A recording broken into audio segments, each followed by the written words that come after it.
Dear students, welcome to our YouTube channel biology by Deepak Nain. और आज का हमारा जो टॉपिक ऑफ डिस्कशन रहेगा वो चैप्टर 4 10th क्लास की जो साइंस एनसीईआरटी बुक है उसका हम आज सेकंड पार्ट है वो डिस्कस करने जा रहे हैं। और इसके फर्स्ट पार्ट में हमने, जैसे कि आपको नाम पता है, carbon and its compound chapter के अंदर हमने कार्बन का जो बेसिक इंट्रोडक्शन है वो किया था। और कार्बन की एलोट्रोपिक फॉर्म्स हैं, कोवलेंट बॉन्ड कैसे बनते हैं, इसके अलावा कार्बन के जो कंपाउंड हैं वो किस किस फॉर्म में मिलते हैं, चेन फॉर्म में या फिर ब्रांच में या फिर रिंग स्ट्रक्चर में। कुछ ऐसे बेसिक जो हमने इंट्रो है एक प्रकार से इस चैप्टर का, वो पार्ट के अंदर हम कर चुके हैं। और ये पार्ट आपको तभी समझ में आएगा जब आप फर्स्ट पार्ट है उसको अच्छे से स्टडी करोगे। तो उस पार्ट का भी वीडियो के इसकी इसी वीडियो के डिस्क्रिप्शन बॉक्स में जो लिंक है वो प्रोवाइड कर दिया जाएगा। तो आप पहले फर्स्ट पार्ट है उसको अच्छे से स्टडी करें। और आज के जो हम पार्ट में स्टडी करने जा रहे हैं वो रहेगा nomenclature of carbon compound. Nomenclature means नाम कैसे रखे जाते हैं कार्बन कंपाउंड्स के। जैसे हमने केमिकल फॉर्मूलाज किस तरीके से बनते हैं, कैसे उनके नाम होते हैं, वो हम 9th में और 10th क्लास के फर्स्ट चैप्टर में भी पढ़ चुके हैं। लेकिन यहाँ पे हम कार्बन के कंपाउंड्स हैं उनकी नोमेनक्लेचर पढ़ेंगे। इसके अलावा दो बड़े ही इंपॉर्टेंट कार्बन कंपाउंड हैं, इथेनोइक एसिड एंड इथेनॉल। इनके बारे में भी हम डिस्कशन करेंगे, इनकी फिजिकल प्रॉपर्टीज कैसी हैं, कैसे ये केमिकली रिएक्शन करते हैं किसी भी कंपाउंड के साथ। तो आज का जो मेन हमारा डिस्कशन रहेगा वो इन 3 टॉपिक से रिलेटेड ही रहेगा। इसके अलावा जो पार्ट 3rd रहेगा इस चैप्टर का उसमें हम क्या पढ़ने जा रहे हैं, उसमें सोप और क्लीनिंग एक्शन ऑफ सोप और साथ में एक्सरसाइज सॉल्यूशन है वो करेंगे। तो आज का जो हमारा जो टॉपिक ऑफ डिस्कशन है मेनली वो पार्ट 2nd के अंदर ये 3 टॉपिक ही रहेंगे। तो स्टार्ट कर लेते हैं हम बिल्कुल स्टार्टिंग से। नोमेनक्लेचर, नोमेनक्लेचर मींस नेमिंग, नाम रखना किसका, किसी भी कंपाउंड का। और नेमिंग किसके ऊपर, on the basis of certain rules. कुछ रूल्स बनाए हुए हैं किसने, यदि हम बात करें केमिस्ट्री के अंदर IUPAC। IUPAC means international union for pure and applied chemistry. International union for pure and applied chemistry. इसके लिए मतलब केमिस्ट्री में जितने भी हम नाम वगैरह है वो पढ़ते हैं अलग अलग कंपाउंड के, उसके लिए एक स्पेशली इंटरनेशनल लेवल पे एक संगठन है। जिस तरीके से हम नॉर्मली जैसे बच्चों के नाम वगैरह है वो रखे जाते हैं, तो हम क्या देखते हैं, किसी भी जो पंडित जी हैं उनसे पूछते हैं कि भाई इसके जो भी किस तरीके से नक्षत्र वगैरह है या फिर उसकी राशि वगैरह है, किस महीने में वो पैदा हुआ है, किस डेट पे। तो एक रूल रहते हैं उनके भी नामकरण के, वो फिर एक नाम बता देते हैं हमको या फिर एक लेटर बता देते हैं कि इस नाम से आप, इस लेटर से आप कोई भी नाम है वो रख सकते हैं। एक पार्टिकुलर सीक्वेंस रहती है, उसकी भी रूल एंड रेगुलेशन होते हैं। ऐसे ही हम किसी भी चीज का साइंटिफिकली, बायोलॉजी में भी साइंटिफिक नेम होते हैं, zoological name and botanical name. ऐसे ही केमिस्ट्री के जो कंपाउंड है इनके लिए भी केमिस्ट्री में जितने भी नोमेनक्लेचर होती है वो ये सिस्टम है वो देखता है। और एक पर्टिकुलर रूल एंड रेगुलेशंस हैं, वही रूल हैं वो हम पढ़ेंगे पहले, उसके बाद देखेंगे कि ये नाम है वो कैसे बने हुए हैं। तो शुरुआत में हम क्या करते हैं, उन रूल्स हैं उनको ही समझ लेते हैं। तो इसमें हम जब भी कार्बन का कंपाउंड का नाम लिखते हैं, कोई भी कार्बन कंपाउंड का जब नाम लिखा जाएगा उसके अंदर क्या है, एक तो स्टार्टिंग में जो वर्ड है वो यूज करते हैं, एक मिडल में कोई भी वर्ड है वो यूज किया जाता है जिसको हम मेन नेम है, मेन वर्ड है वो बोल सकते हैं, रूट वर्ड भी बोल सकते हैं इसको, सबसे मेन मूल वर्ड। और इसके जो पीछे लगते हैं उनको हम क्या बोलते हैं, सफिक्स। और आगे जो लगते हैं उनको बोलते हैं प्रीफिक्स। कुछ वर्ड है या फिर हम बोल सकते हैं लेटर्स के कुछ ग्रुप हैं जो कि आगे लिखे जाते हैं, प्रफिक्स में लिखेंगे, कुछ है वर्ड के पीछे लिखे जाते हैं। और मेन होता है हमारा मेन वर्ड बीच में, उसके आगे और पीछे लग के हमारा जो कंप्लीट नाम है वो बन जाता है। और सो मेन वर्ड है ना, कार्बन के केस में हम क्या लिखते हैं, नंबर ऑफ कार्बन कंपाउंड के बेस पे कार्बन एटम्स, किसी भी कंपाउंड में कार्बन के कितने एटम्स हैं उसके लिए एक मेन वर्ड है वो, रूट वर्ड है वो यूज किया जाता है। जैसे कि कार्बन का नंबर 1 हो सकता है, 2, 3, 4, 5, 6, 7, 8, 9 और 10। 10 तक हम पढ़ेंगे कि कार्बन के एटम्स यदि किसी कार्बन कंपाउंड में 10 तक हैं तो उनके लिए क्या क्या नाम रहेंगे। जैसे 1 है कार्बन का एटम, जैसे मान लो कोई भी मॉलिक्यूल आपको दे दिया, जैसे CH4 है, इसके अंदर कार्बन के कितने एटम है, 1 है, तो 1 के लिए हम वर्ड यूज करते हैं मिथ, 2 के लिए करते हैं इथ, 3 के लिए प्रोप, फिर है ब्यूट, फिर है पेंट, और इनके पीछे कई बार ए भी लिखा हुआ मिल जाता है, वो किसके लिए, कई बार ये ए है वो यूज कर लेते हैं, कई बार नहीं रहता है पेंट। उसके बाद हैग्ज या हैग्जा, के बाद सेप्ट या फिर सेप्टा, कई बार हेप्टा भी मिल जाता है आपको, सेप्ट या हेप्ट दोनों ही। उसके बाद ओक्टा, उसके बाद नो नेन या नोना भी बोल देते हैं, उसके बाद आ जाता है हमारा डेका। इस तरीके से जब भी आप कार्बन का कोई भी कंपाउंड का नाम लिखते हो तो बीच में सबसे पहले एक मेन नाम है वो ढूंढना पड़ता है। जैसे इसके केस में हम जो कार्बन का नंबर 1 है ना, तो इसके लिए एक मिथ जो हमारा मेन वर्ड है वो रहेगा। उसके बाद देखा जाता है कि इसमें कौन सा फंक्शनल ग्रुप लगा हुआ है। तो सबसे पहले तो आपको जैसे केमिकल फॉर्मूले जब हम पढ़ रहे थे फर्स्ट चैप्टर में, आपको बताया गया था कि कुछ टेबल हैं पॉजिटिव और नेगेटिव ऑक्सीडेशन स्टेट की, वो याद रखनी पड़ेगी, किसकी कितनी वैलेंसी है, और उन वैलेंसी को एक्सचेंज करके ही हम क्या कर सकते हैं, फॉर्मूले बना सकते हैं। लेकिन कार्बन के लिए भी आपको स्पेशल कार्बन के नंबर हैं, जैसे अलग अलग कंपाउंड में, जैसे CH3 COOH, कुछ इस तरीके का कंपाउंड है, और इसको हम पढ़ेंगे भी, तो इसमें कार्बन के कितने नंबर हैं, 2 नंबर हैं, उसके लिए हम क्या वर्ड यूज करेंगे वो इसी टेबल से आप याद रख सकते हो। तो ये 10 तक आपको 10th लेवल पे याद रखने की जरूरत है।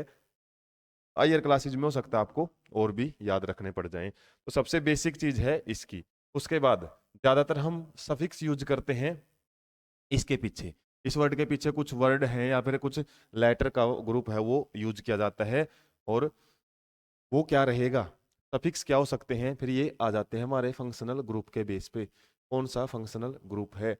और फंक्शनल ग्रुप में आपके कुछ तो हमने फर्स्ट पार्ट के अंदर भी स्टडी किए थे, और कुछ है यहाँ पे वो हम देख लेते हैं। जैसे एक होता है एल्केन, एक होता है एल्कीन, और एक होता है एल्काइन, और एक बार आ जाता है एल्काइल, एल्काइल भी रहता है।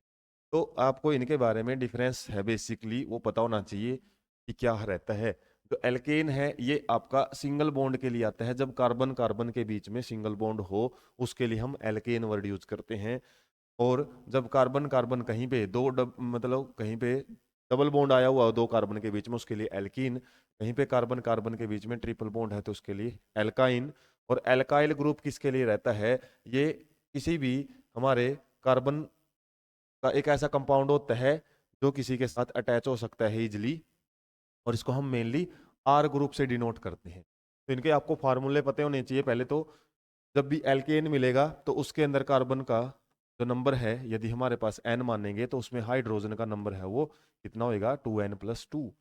और एल्केन के केस में क्या फार्मूला रहेगा, CnH2n, और यहाँ पे रहेगा CnH2n-2, और यहाँ पे रहेगा CnH2n-1, इस तरीके से फॉर्मूले जो होते हैं, और इन्हीं के बेस पे हम फाइंड आउट करते हैं कि किस तरीके से जो नाम है वो लिखा जाता है। जैसे कार्बन का नंबर हमने मान लिया यहाँ पे 1 है, तो कार्बन का नंबर 1 है, तो हाइड्रोजन का नंबर, क्योंकि आपको फर्स्ट पार्ट में मैंने आइडिया दे दिया था कार्बन के कंपाउंड में ज्यादातर हाइड्रोजन से ही कार्बन अपनी वैलेंसी पूरी करता है, तो इसलिए जैसे इनके केस में तो आपको हाइड्रोजन ही मिलेगा ज्यादातर केस में, और फॉर्मूले बेस पे ही नंबर मिलेगा हाइड्रोजन का। जैसे कार्बन का नंबर यदि 1 लेंगे ना, तो यहाँ पे इस फॉर्मूले में यदि हम 1 रखें, 2 × 1 + 2, तो क्या आ जाएगा इसका, कार्बन तो हमारे पास एक है और हाइड्रोजन कितने हो जाएंगे, 2 + 2 4। इस तरीके से हमारा एक फॉर्मूले के बेस पे एक कंपाउंड बन जाता है। और कार्बन कितने इसके अंदर 1 है, तो सिंपली इसका नाम हो जाता है मिथ। और जो हमारा जब भी सिंगल बॉन्ड होता है ना, उसके लिए सफिक्स लगता है एन, ANE, इस तरीके से एन नाम बन जाता है। ऐसे ही यदि हम कार्बन का नंबर 2 यहाँ पे यूज करते हैं, और CnH2, एन की जगह 2 और प्लस का 2 तो रहेगा ही, तो इसके वजह से हमारा क्या फॉर्मूला बन जाएगा, कार्बन 2 हैं और हाइड्रोजन कितने हो जाते हैं, 4 + 2 6। तो C2H6, इसके लिए वर्ड क्या यूज करेंगे हम, के लिए हो जाता है 2 कार्बन के लिए इथ, और सारे के सारे सिंगल बॉन्ड है तो उसके लिए एन वर्ड यूज करते हैं, इथेन नाम हो जाता है। ऐसी ही एक पूरी टेबल बन जाती है, मिथेन, इथेन, प्रोपेन, ब्यूटेन। जब भी एन लगा होता है तो इसका मतलब आप समझ जाते हो। अबे आपको समझ जाना है क्या रहेगा उसके अंदर, सारे सिंगल बॉन्ड है कार्बन कार्बन के बीच में, ये याद रखना पड़ेगा। और कार्बन कार्बन के बीच में कैसे है, जैसे इसकी स्ट्रक्चर बनाए तो हम कार्बन एक ही है, तो वो सारे के सारे सिंगल बॉन्ड से हाइड्रोजन से जुड़ा हुआ है। इस केस में कार्बन क्या है, दो है, दोनों के बीच में सिंगल बॉन्ड है, और बाकी सारी वैलेंसी है वो किसने पूरी की हुई है, हाइड्रोजन ने बॉन्ड बना के पूरी की हुई है। तो यहाँ पे हम देख सकते हैं कार्बन की टेट्रा वैलेंसी फर्स्ट पार्ट में पड़ी थी, तो कार्बन के 4 बॉन्ड है वो बने हुए हैं हाइड्रोजन के साथ। इस तरीके से हमारा क्या है, हर एक में आप कोई भी फॉर्मूला यहाँ से बना सकते हो। जैसे इसके लिए मैंने यदि बात करूँ, एन की वैल्यू हम 4 यूज करते हैं, तो 4 यूज करेंगे तो कार्बन कितने हैं, 4, H2, एन की जगह 4 वैल्यू पुट कर दी, उसके बाद 2 कितना आ जाएगा हमारा यहाँ पे, C4H, 8 + 2 10। ये किसका फॉर्मूला हो जाता है, 4 के लिए हमने क्या वर्ड यूज किया था, ब्यूट, और सिंगल बॉन्ड के लिए हम एन, ये तो फिक्स ही है सिंगल बॉन्ड। यदि फॉर्मूला यदि कहीं पे लग रहा है ना किसी कंपाउंड के अंदर, तो उसके लिए एन तो फिक्स ही है, और ब्यूट वर्ड किसके लिए आता है, नंबर ऑफ कार्बन एटम्स के लिए। अब इसकी कंडीशन और इसकी थोड़ी सी आपको याद रखनी है। का नंबर है ना, वो आप 1 नहीं यूज कर सकते, एन का नंबर आपका 1 से ज्यादा ही यूज करना पड़ेगा, तो आपका 2, 3, 4 हो सकता है। जैसे 2 यूज करें हम, C2H2n, मतलब डबल कर देना इसका, तो कितना बन जाएगा, C2H4। इस तरीके से ये किसका फॉर्मूला है आपका, कार्बन कितने इसमें 2 है तो इथ। और जब ये फॉर्मूला यूज करते हैं हम, हाइड्रोजन कितने हैं, दुगने से, मतलब पूरे पूरे डबल नहीं है, कार्बन जितने हैं उतने ही डबल में हाइड्रोजन है, तो उसके लिए हम जो डबल बॉन्ड है वो मिलेगा कार्बन कार्बन के बीच में, और उसके लिए हम वर्ड यूज करते हैं ईन, तो नाम बन जाता है इसका इथीन। तो स्ट्रक्चर यदि आपसे पूछे तो कार्बन कार्बन के बीच में लगाओ डबल बॉन्ड, और कार्बन यहाँ पे देख सकते हैं इस कार्बन ने 2 बॉन्ड बना रखे हैं, तो 2 ही बॉन्ड बचे हैं, 2 बॉन्ड ये हाइड्रोजन से पूरे करेगा, ऐसे ही ये कार्बन भी 2 बॉन्ड हाइड्रोजन से पूरे कर लेता है, तो इस तरीके से इथीन बन जाता है। ऐसे ही यदि हम फॉर्मूला रखें, फॉर्मूले में एन की वैल्यू रख देते हैं 3, तो हाइड्रोजन कितने आ जाएंगे, डबल, मतलब 6, और ये किसकी स्ट्रक्चर या फिर किसका कंपाउंड बन जाता है हमारा, प्रोपीन, प्रो। तो याद रखना आप, मिथीन नाम का कोई भी कंपाउंड नहीं होता है, इन नाम का कोई भी कंपाउंड आपको नहीं मिलेगा, क्योंकि डबल बॉन्ड के लिए कम से कम क्या होने चाहिए, 2 कार्बन हमसे हमारे पास होने चाहिए, कार्बन कार्बन के बीच में डबल बॉन्ड। यहाँ पे सिंगल बॉन्ड तो हाइड्रोजन के साथ भी बना लेता है, कोई प्रॉब्लम नहीं है। ऐसे ही यहाँ पे कार्बन कार्बन के बीच में क्या है, ट्रिपल बॉन्ड मिलेगा आपको, और मिनिमम 2 कार्बन आपको चाहिएगी।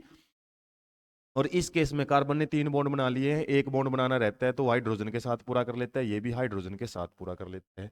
तो यदि हम फॉर्मूले में वैल्यू पुट करें, कार्बन हमारे पास कितनी है, 2 है, और हाइड्रोजन कितने हैं यहाँ पे, 2 हैं वैसे तो, और फॉर्मूले में लगाए तो ये वैल्यू 2 × 2 - 2, तो C2H4 - 2 कितना आ गया, C2H2। और ये किसका मॉलिक्यूल है हमारा, यदि बात करें, ये है इथाइन, इथाइन, YNE है वो लग जाता है इसके वर्ड रूट के पीछे। तो इस तरीके से, ऐसे ही यदि हम इसके अंदर के आए एक और एग्जाम्पल लें इसका, C3H, मतलब दुगने से 2 कम, दुगना कितना है 6, 6 से 2 कम कर दें तो C3H4, इसका फॉर्मूला हो जाता है ये हमारा, ये हम मान सकते हैं प्रोपाइन का, प्रोपाइन। इस तरीके से क्या बनते हैं हमारे जो नोमेनक्लेचर है वो देखी जाती है कार्बन कंपाउंड्स की।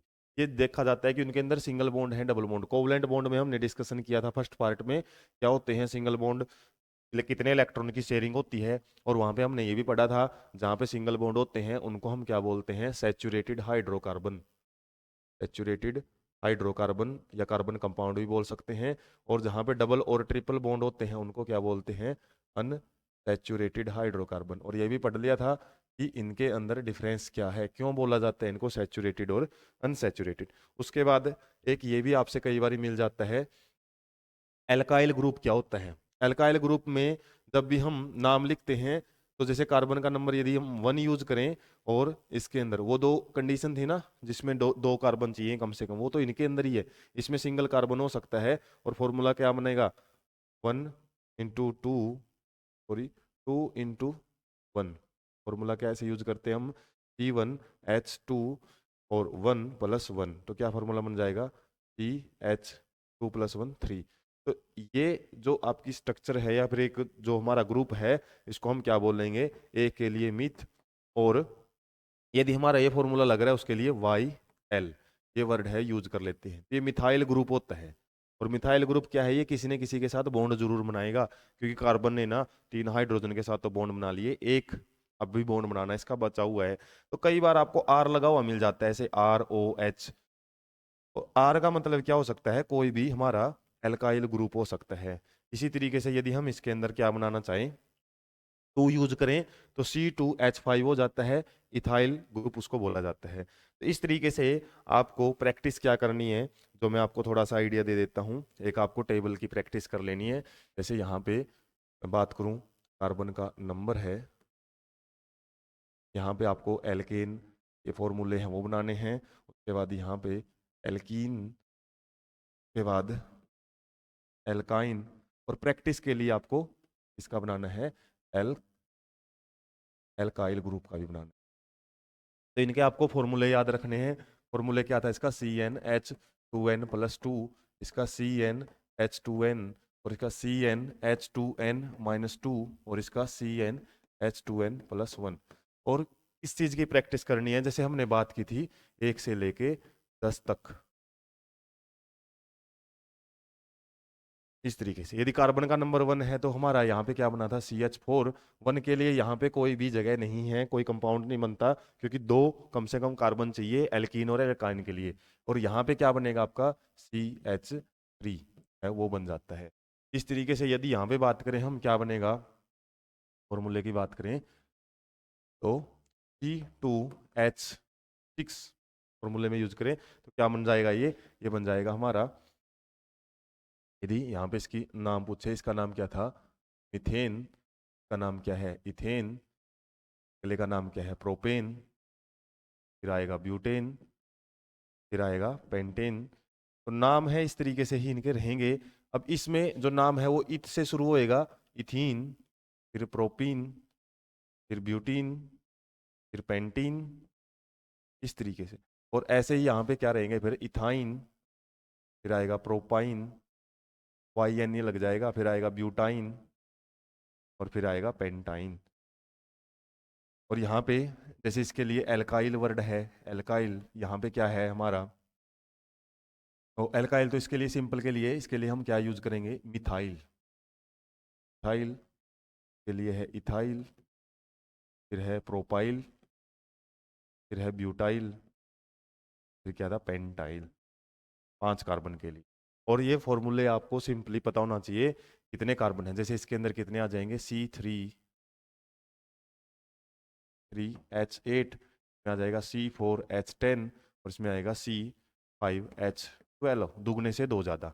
इसमें टोटली दुगने ही है, जैसे C2H4, C3H6, C4H8, C5H10, इस तरीके से डबल ही है। इसमें क्या हो जाएगा फिर, डबल से 2 कम, C2H मतलब डबल था 4 तो 2, के बाद C3H4, C4H6, C5H8, दुगने से 2 कम हाइड्रोजन आपको मिलेंगे। और इसके अंदर तो क्या है फिर, दुगने से 1 ज्यादा है, जैसे CH4 था, इसमें C2H5 के बाद C3H7 और C4H9 और C5H11।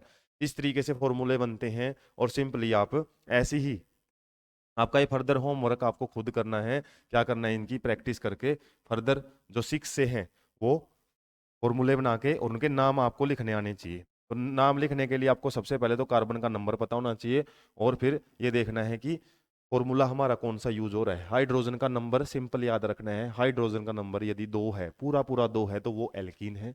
जैसे यहाँ पे दुगना की बोल सकते हैं हम, डबल हो, जैसे कार्बन कितने हैं, 5 है, हाइड्रोजन 10 है, तो कार्बन से हाइड्रोजन का नंबर किसी भी फॉर्मूले में यदि पूरा पूरा डबल है तो वो एल्कीन है। यदि दुगने से 2 प्लस में है, 5 का दुगुना 10 होता है, +2 12 है, 4 का दुगुना 8 होता है, +2 10 है, उस केस में आपका सिंपल बनता है, वो एल्केन फैमिली के मेंबर हैं। और एल्केन में हम एन लगा देते हैं कार्बन के नंबर के हिसाब से, यदि आपको वर्ड पता है। ऐसे ही यहाँ पे क्या है, दुगने से 2 कम है, जैसे 5 का दुगुना 10 होना चाहिए था, लेकिन यहाँ पे क्या है 8 है। इस तरीके से हमारा ये इसके मेंबर है ये एल्काइन के, और एल्काइल में क्या है, दुगने से एक फालतू है। और इस तरीके से यहाँ पे हमेशा इनके आगे ऐसे डैश लगी मिलती है। आर ग्रुप बोलते हैं इनको। आर में आपका कोई भी मिथाइल, इथाइल, प्रोपाइल, ब्यूटाइल, ऐसे कोई भी ग्रुप है वो हो सकता है। तो इस तरीके से हमने क्या देखा है, सिंपली दो वर्ड कैसे आए हैं। जैसे हम देखते हैं ये मिथेन पूरा वर्ड नहीं है, इसमें मिथ का अलग मतलब है और एन का मतलब अलग है। इसी तरीके से कुछ हमारे फंक्शनल ग्रुप होते हैं जो हमने फर्स्ट पार्ट के अंदर भी पढ़े थे, फंक्शनल ग्रुप। यदि वो लग जाते हैं हमारे किसी भी कार्बन कंपाउंड में, जैसे बात करी थी हमने CH4 की, तो CH4 में यदि एक हाइड्रोजन को रिमूव किया जाता है और इसके अंदर हम OH ग्रुप लगा देते हैं, तो हमारा फॉर्मूला क्या बन जाता है, CH3OH। CH3OH, और इसकी स्ट्रक्चर क्या बन जाती है इस तरीके से H, तीन तो H है ही है, लेकिन एक OH हमारा यहाँ पे लगा हुआ है। इस केस में हमने देखा था कार्बन कार्बन के बीच में सिंगल बॉन्ड होना चाहिए, या कार्बन सारे के सारे सिंगल बॉन्ड बनाए होने चाहिए। उसके लिए हम एन वर्ड यूज करते हैं। कार्बन कितने हैं इसमें, हमारे पास एक है, एक के लिए हम वर्ड यूज करते हैं मिथ। और OH जो एल्कोहल होता है ना, एल्कोहल फंक्शनल ग्रुप में आता है। फर्स्ट पार्ट में थोड़ा सा आइडिया हमने डिस्कस किया था एल्कोहल। और इसके लिए क्या वर्ड यूज करते हैं, OL, एक सेकेंडरी सफिक्स के रूप में यूज किया जाता है। एक सफिक्स तो ये है, एक और सफिक्स ऐड हो जाएगा। और केमिस्ट्री में नोमेनक्लेचर में एक रूल है, जब दो वावल इकट्ठे हो जाते हैं ना, तो एक वावल है जो पहले वाला उसको हटा दिया जाता है। फंक्शनल ग्रुप के वावल को नहीं छेड़ेंगे हम। तो इसका फाइनल नेम क्या हो जाता है, मिथेनोल। इस तरीके से मिथेनोल आएगा। तो सिंपली आपको क्या याद रखना है, कोई भी एल्केन हो सकता है, एल्कीन हो सकता है, एल्काइन हो सकता है। इन तीनों में ही जब हम एक हाइड्रोजन को हटा देते हैं किसके द्वारा, एक OH ग्रुप के द्वारा, तो यहाँ पे क्या बन जाता है, एल्केनोल बन जाता है। यहाँ पे एल्कीन ओल बन जाता है, और यहाँ पे एल्काइन नोल बन जाता है, एल्काइन नोल। इस तरीके से नाम बन जाते हैं। जैसे हमने पढ़ा है मिथेनोल बन गया। ऐसे ही यदि इथेन हमारे पास होता, इथेन, और इथेन में हम क्या करते हैं, जैसे C2H हमारे पास क्या है, 6 है, मतलब दुगने से दो ज्यादा है। और इसमें हम क्या करेंगे, C2H5 रख के एक हाइड्रोजन हटा के इसमें क्या लगा देते हैं, एक OH लगा देते हैं। तो सिंपल क्या नाम है इसका, इथेन तो पहले से ही नाम था, और OL और लग जाता है, इसका नाम बन जाता है इथेनॉल। इस तरीके से नाम बना है ये इथेनॉल। और मिथेनॉल, इथेनॉल, ये अल्कोहल फैमिली के मेंबर होते हैं, जो हमने इस पार्ट में पढ़ने भी हैं। इस तरीके से क्या बन जाते हैं, नोमेनक्लेचर बन जाते हैं। और ऐसे ही जैसे ये टेबल बनाई थी ना, इस टेबल को आप और आगे बढ़ा सकते हो। जैसे एक और आप लाइन खींच के, यदि मैं बात करूं इसके अंदर में किसकी लाइन बना सकते हो, एक एल्कोहल की बना सकते हो, एल्कोहल की, मतलब OH लगा हुआ मिलेगा आपको।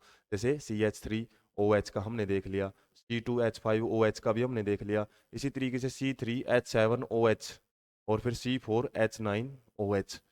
और यहाँ पे आप जो ये देख रहे हो ना, CH3, C2H5, ये क्या है, ये हमारे R ग्रुप है, एल्काइल ग्रुप।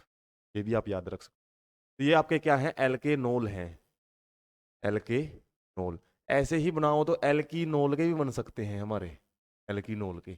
और ऐसे ही बनाए तो हम किसके बन सकते हैं, एल्काइनोल के भी बन सकते हैं। लेकिन आप इसको थोड़ा प्रैक्टिस सेशन के लिए यूज कर सकते हो, इतनी ज्यादा डिटेल है 10th लेवल पे नहीं मिलेगी आपको। केवल आपको नाम है वो पूछ लिए जाते हैं।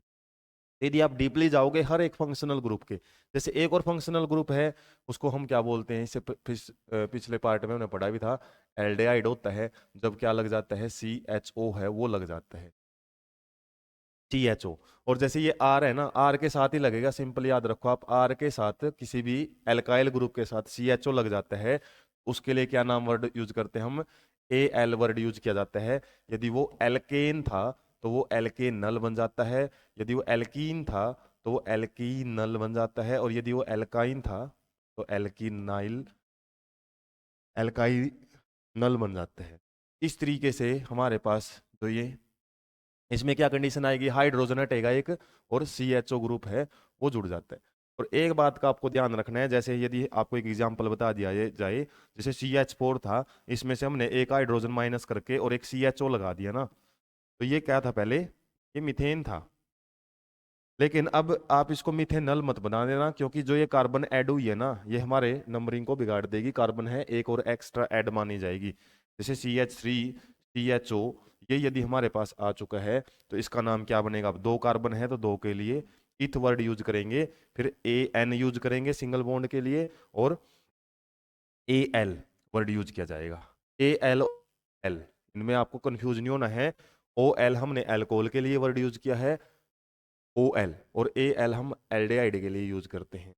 इसी तरीके से आपको और कौन कौन से फंक्शनल ग्रुप मिल सकते हैं? आपको हेलोजन फैमिली के, हेलोजन फैमिली मतलब क्लोरीन है, ब्रोमीन है, आयोडीन है, और कई बार फ्लोरीन है, वो भी मिल जाता है।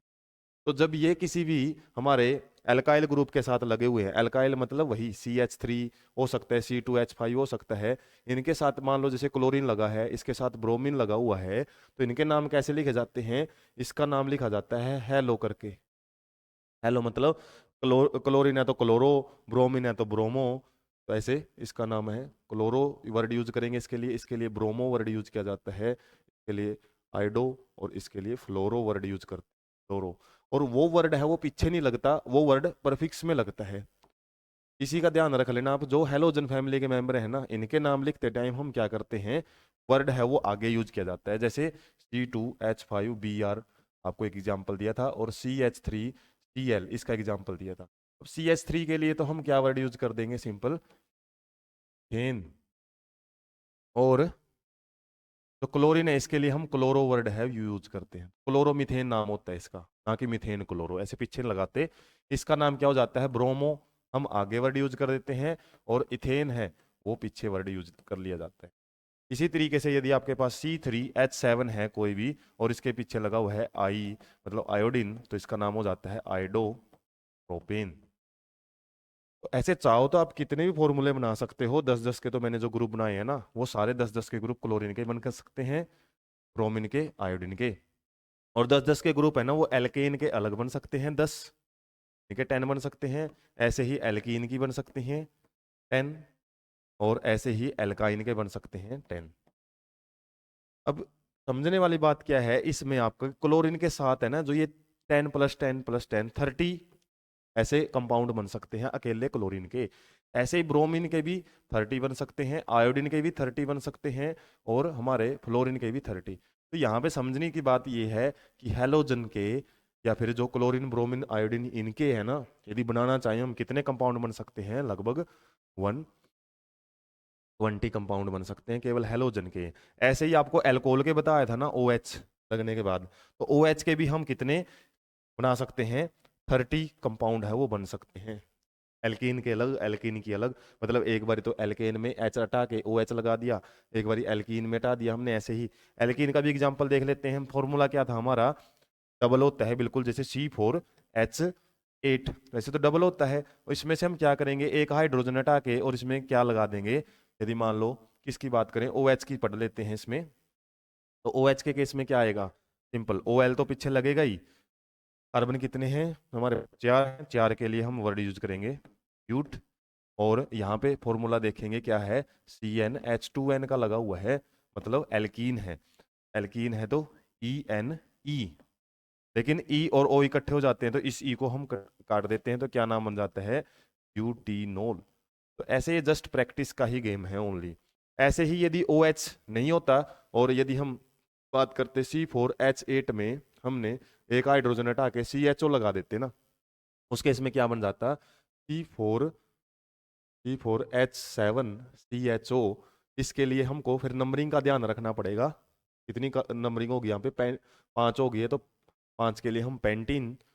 और सिंगल बॉन्ड है, इसमें क्या है? डबल बॉन्ड है। जैसे देखा था हमने फॉर्मूला कौन सा लग रहा था? डबल वाला। तो क्या है? इन वर्ड यूज करेंगे, और CHO के लिए AL वर्ड है वो यूज किया जाता है, तो पेंटीनल नाम है। ऐसे ही पेंटाइनल भी बन सकता है, पेंटाइनल। तो इस तरीके से ही आपको याद रखना है कि सफिक्स क्या यूज किए जाएंगे। और सफिक्स के लिए जैसे आपको बताया है, OH यदि आपको कहीं लगा मिले तो ये कौन सा फंक्शनल ग्रुप है? इसको एल्कोहल बोलते हैं। और पीछे सफिक्स क्या लगेगा? सफिक्स लगेगा आपका OL, वर्ड है OL लगता है। ऐसे ही जैसे CHO की बात की थी, CHO क्या है? एक एल्डिहाइड है। एल्डिहाइड फैमिली बोल देते हैं इसको। और इसके लिए क्या बनता है, पीछे AL है वो यूज करते हैं। ऐसे ही COOH भी होता है फंक्शनल ग्रुप। और ये क्या है, कार्बोक्सिलिक एसिड इनको बोला जाता है, कार्बोक्सिलिक एसिड। और इसके लिए हम वर्ड यूज करते हैं OIC ए एसिड। तो OIC लग जाता है, जैसे ये AL लगता है ना, इस तरीके से OIC लगता है। इसी तरीके से एक फंक्शनल ग्रुप होता है कीटोन, फर्स्ट पार्ट में भी हमने पढ़ा था, लेकिन इसकी खास बात क्या है, दोनों साइड में R ग्रुप होने चाहिए भाई इसके लिए। तो इसको हम बोलते हैं कीटोन फैमिली के मेंबर। और इसके लिए हमारा जो सफिक्स है बाद में लगता है ONE, ओन लगता है, इसको वन नहीं बोलते, ओन लगता है। जैसे इसका भी एग्जांपल देख लेते हैं। कार्बन डबल बॉन्ड ऑक्सीजन है, एक साइड में सबसे छोटा एल्काइल ग्रुप क्या है, CH3 है। दूसरी साइड में हमने क्या ले लिया, CH3। तो सबसे छोटा जो, यदि हम बात करें इसकी कीटोन की, वो सबसे छोटा यही है भाई। 3 कार्बन तो कम से कम इसके पास होने चाहिए, 2 कार्बन का कुछ नहीं मिलेगा आपको। तो ये किसका नाम हो गया, 3 के लिए प्रोपेन। सारे सिंगल बॉन्ड हैं कार्बन कार्बन के बीच में, तो AN और पीछे क्या लग जाता है, ONE, प्रोपेनोन। ये तो एक एग्जाम्पल आएगा भी। अब वो लोग यहाँ पे तो कार्बन के का एक डबल बॉन्ड भी बना हुआ है, लेकिन ये डबल बॉन्ड तो ऑक्सीजन के साथ बनाया हुआ है, ये याद रखना। कार्बन कार्बन की बात की है मैंने, कार्बन कार्बन के साथ में सिंगल बॉन्ड होएगा ना, उसके लिए एन वर्ड यूज करेंगे हम। तो इस तरीके से जो प्रोपेनोन के मेंबर है ना, वो तो आपके सबसे कम से कम 3 कार्बन से शुरू होते हैं, लेकिन ये आपके सिंगल कार्बन से भी हो सकते हैं। ये ये आपको मिथेनल भी मिल सकता है और मिथेनोइक एसिड भी मिल सकता है। अब बोलोगे अब एक कार्बन तो ये लेके चल ही रहे हैं अपने साथ में दोनों, तो ये किसी न किसी के साथ जुड़ेंगे तो एक कार्बन तो उसके पास भी होएगा। लेकिन ऐसा नहीं है, ये कई बार हाइड्रोजन के साथ भी जुड़ जाते हैं। और जब हाइड्रोजन के साथ, क्योंकि इनकी इस कार्बन को अपनी एक वैलेंसी तो पूरी करनी है, और इनके अंदर है ना, मैंने एक सिमिलरिटी फर्स्ट पार्ट में बता दी थी, ये जो आपके हमारा एल्डिहाइड कार्बोक्सिलिक एसिड और कीटोन, ये लगभग लगभग सेम ही है। सेम कैसे, कार्बन डबल बॉन्ड ऑक्सीजन इनमें सब में ही है। जब दोनों साइड में R ग्रुप लगा हुआ है तो इसको कीटोन बोल देते हैं। जब एक साइड में H लगा हुआ और एक साइड में कोई R ग्रुप लगा हो, R या फिर H, सिंगल H भी हो सकता है, उसको हम क्या बोलते हैं, वो एल्डिहाइड बोल दिया जाता है। और जब आपका कार्बन डबल बॉन्ड ऑक्सीजन है और एक साइड में OH लगा हो, इस साइड में R या फिर H लगा हो, तो उसको हम बोल देते हैं simply carboxylic acid, carboxylic acid. इस तरीके से हम देख सकते हैं इनमें सब में एक चीज तो कॉमन क्या है, ये कार्बन डबल बॉन्ड ऑक्सीजन है। और कार्बन डबल बॉन्ड ऑक्सीजन यदि आपको दिख जाए तो कार्बन कार्बन के बीच में डबल बॉन्ड वाली कंडीशन नहीं लगा सकते कि बोलोगे ये तो एल्कीन है, एल्कीन नहीं, एल्कीन नहीं बोल सकते। एल्कीन के लिए कार्बन कार्बन के बीच में डबल बॉन्ड होना जरूरी है, उसी को बोलेंगे, इनको नहीं बोल सकते हम। ये मिलते जुलते से हैं, इनका आपको बता दिया, इसको हम कीटोन बोलेंगे, ठीक है, इसको एल्डिहाइड बोलेंगे, इसको कार्बोक्सिलिक एसिड बोला जाता है। सबसे छोटा कीटोन आपको याद रखना है क्या रहेगा, वो प्रोपेनोन रहेगा। लेकिन ये H का मतलब क्या बताया मैंने, जैसे CHO है ना, ये सिंगल H के साथ भी अपना कंपाउंड पूरा कर सकता है, क्योंकि कार्बन का देख सकते हैं हम 3 बॉन्ड तो इसने बनाए रखे हैं, एक बॉन्ड बनाना रहता है, तो वो जरूरी नहीं कि R एल्काइल ग्रुप के साथ ही पूरा करेगा, वो H के साथ भी पूरा कर सकता है। तो सबसे छोटा यदि हम क्या बात करें, एल्डिहाइड की बात करें, तो ये क्या होता है आपका, मिथेनॉल होता है, मिथेनॉल होता है। क्योंकि कार्बन एक ही है, चाहे बेसिक इसके अंदर कार्बन एक ही है, लेकिन कार्बन दूसरा है ही नहीं है, इसका मतलब इसने सिंगल बॉन्ड ही बना रखे हैं, एन ही यूज करेंगे हम। ऐसे ही इस केस में यदि हमारे पास H के साथ COOH आके अटैच हो जाता है, तो इसका नाम क्या बन जाता है, मिथेनोइक एसिड, मिथेनोइक एसिड। तो इन कंडीशन के लिए आपको ध्यान रखना है कि इनके भी अपने अपने कितने कितने मॉलिक्यूल बन सकते हैं। जैसे कीटोन है, ये तो 3rd नंबर से शुरू होता है, तो 30 तो नहीं बन सकते, ऊपर ऊपर के 3 है वो हम गाय माने, फर्स्ट वाला नहीं बना सकता सिंगल कार्बन वाला, सेकंड वाला भी नहीं बना सकता, सीधा 3rd से ही शुरू होता है। तो फर्स्ट वाली जो सीरीज है ना किस किस की, एल्केन, एल्कीन और एल्काइन, वो यहाँ नहीं मिलेगी, 3rd से शुरू होएगा। इसका मतलब 8 इंटू 3 24 कंपाउंड बना सकता है ये कीटोन आपके। 24 किस तरीके से प्रोपेनोन से शुरू करता है ना ये, फिर ब्यूटेनोन भी हो सकता है, फिर पेंटेनोन हो सकता है। ऐसे ही फिर क्या हो सकते हैं हमारे, सिंपली बात करें, सिंगल बॉन्ड यदि डबल बॉन्ड आ जाए एक साइड में, जैसे ये वाला R ग्रुप है ना, यदि इसकी नंबरिंग हमारी कम से कम यहाँ पे 2 कार्बन है, T2 H5, 2 कार्बन है ना, और यदि इसके अंदर डबल बॉन्ड आ जाए तो इसका क्या बन जाएगा हमारा, कार्बन कार्बन डबल बॉन्ड। बाकी ये हाइड्रोजन से अपनी वैलेंसी पूरी कर लेता है, और उसके बाद यहाँ पे एक हाइड्रोजन हो और ये जुड़ा हुआ हो, तो इसके लिए हम क्या वर्ड यूज करते हैं फिर, एल्कीन। एल्कीन, और उस केस में फिर क्या है, बल्कि एल्कीन वाला आ गया ना, तो इथीन वर्ड यूज करते हैं। और जब नंबरिंग इसकी नोमेनक्लेचर की जाती है, मान लो एक एग्जांपल हम इसका देख लेते हैं, ये थोड़ा सा आपको परेशान कर सकता है। जैसे एक साइड में तो लगा हुआ है C2H5, फिर बीच में कार्बन डबल बॉन्ड ऑक्सीजन है, और इस साइड में लगा हुआ है CH3। इसकी नंबरिंग कैसे करेंगे हम, 2 कार्बन यहाँ पे, एक यहाँ पे और एक यहाँ पे, कितनी हो गई टोटल हमारे पास, 4 हो चुकी हैं। तो 4 के लिए हम इसका नाम लिखेंगे ब्यूटेनोन, इस तरीके से नाम बन जाता है। तो ऐसे नंबरिंग है, जैसे इसका यदि हम कोई भी एग्जांपल लिखें, C5H11 और CHO, इसका नाम क्या बन जाता है हमारा, 5 और एक 6 हमारे पास यहाँ पे कार्बन हो चुकी हैं, तो क्या नाम बन जाएगा इसका, हेक्जेनल, हेक्जेनल बन जाएगा। कार्बोक्सिलिक एसिड का कोई एग्जांपल देखें, C4H9COOH, तो इसका नाम क्या बन जाएगा हमारा, कार्बन कितनी हो चुकी है इसमें, इसमें गलती खा सकते हो, ये कार्बन OOH वाला भी काउंट करना पड़ेगा आपको। तो ये क्या बन जाएगा आपका, पेंटेनोइक एसिड, पेंटेनोइक एसिड। तो ऐसे आपके काफी सारे नाम है वो मिलते हैं इस चैप्टर के अंदर, और ये है सारे के सारे, देखो फॉर्मूले नहीं बना सकते, काफी ज्यादा टिपिकल हो जाएगा और बोरिंग हो जाएगा यदि बनाने लग भी जाएं। तो मैंने कोशिश की है मैक्सिमम से मैक्सिमम फॉर्मूले बना के दिखाने की। मेनली आपके फंक्शनल ग्रुप याद रखने हैं आपने, एल्कोहल हमने देखा था, और इसके अलावा और कौन सा देखा था इससे पहले, हेलोजन वाले मेंबर देखे थे, इसके अलावा कीटोन, एल्डिहाइड और कार्बोक्सिलिक एसिड, यही फिलहाल आपको 10th में याद रखने हैं। इसके अलावा 11th में जब आप केमिस्ट्री को डिटेल में पढ़ोगे तो लगभग ऐसे ऐसे 18-19 लगभग फंक्शनल ग्रुप हैं वो आपको पढ़ने को मिलते हैं, 18 से 19 लगभग।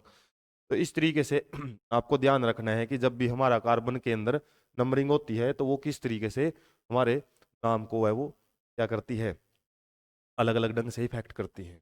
तो अब हम मेन हमारे चैप्टर्स की तरफ बढ़ते हैं। यहाँ पे जो टेबल दी हुई है, अब देखो टेबल के पीछे की स्टोरी कितनी बड़ी है, और ये टेबल को यदि आप एकदम से समझोगे समझ में नहीं आएगी। जैसे इसमें हेलो एल्केन वर्ड यूज किया हुआ है, अब हम पढ़ चुके हैं एल्केन का CnH2n+2 वाला फार्मूला लगता है, और जब हेलो ग्रुप एक ग्रुप लग जाता है तो एक हाइड्रोजन इसमें से माइनस भी हो जाता है, तो CnH2n+1 और कोई भी X ग्रुप इसके साथ लगा हुआ मिल सकता है।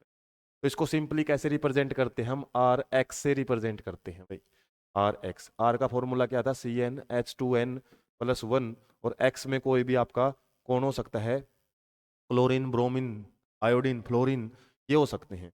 जैसे इसके अंदर हम बात करें, इसका नाम ये कैसे बना हुआ है, कार्बन कितनी है इसमें, 3 है। क्लोरीन का ध्यान रखना, सिंबल में ऐसा याद रखने पड़ेंगे। अब सोचो यहाँ पे C आया हुआ है, लेकिन ये Cl आया हुआ है। तो जब भी आप कार्बन की काउंटिंग करते हो तो ये जरूर देखो कि कार्बन, हालांकि सी के साथ में स्मॉल लेटर आया है, क्या कोई स्मॉल लेटर आया तो क्लोरीन या फिर कोई दूसरे कंपाउंड, जैसे ऐसे तो CO भी होता है कोबाल्ट के लिए। तो ये आपको सिंबल तो याद रखने पड़ेंगे। कोबाल्ट हालांकि आपको 10th लेवल पे नहीं मिलता, हो सकता आगे मिल जाए। तो यहाँ पे कार्बन कितनी है, 1 2 3, 3 के लिए हम प्रोप वर्ड यूज करते हैं। कार्बन कार्बन के बीच में सारे सिंगल बॉन्ड है, एन वर्ड यूज करेंगे, तो ये तो एन बन जाएगा। उसके बाद बताया था आपको हेलोजन के मेंबर है ना जितने भी, हेलोजन को एक्स से रिप्रेजेंट किया जाता है। इसके लिए हम सफिक्स यूज नहीं करते, इसके लिए प्रफिक्स वर्ड यूज किया जाता है। तो क्या नाम हो जाता है इसका, क्लोरोप्रोपेन, क्लोरोप्रोपेन ऐसे बना हुआ है। ऐसे ही एल्कोहल का आपको बताया था, एल्कोहल के केस में क्या लगता है, सफिक्स OL लगता है, और इसका एक एग्जाम्पल दिया हुआ है हमारा, क्या 3 कार्बन है और एक OH ग्रुप लगा हुआ है, 3 कार्बन के लिए प्रोप, और सारे सिंगल बॉन्ड है एन, फिर OL किसके लिए लगा हुआ है, OH के लिए।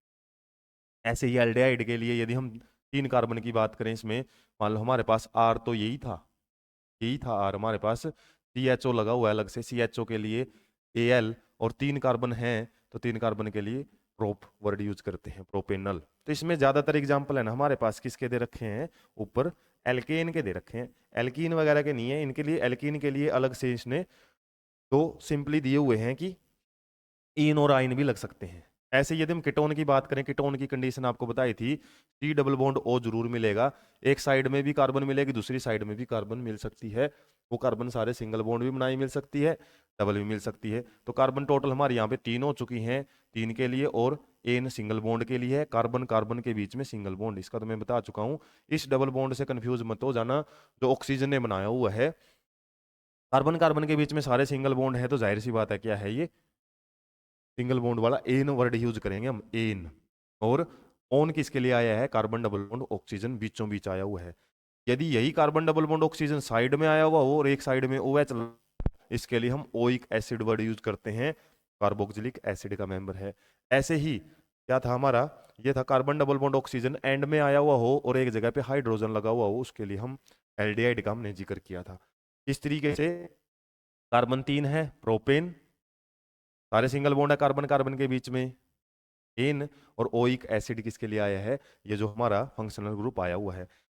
के लिए क्या कंडीशन देखी है, किसी भी 2 कार्बन के बीच में कम से कम एक डबल बॉन्ड मिलेगा आपको।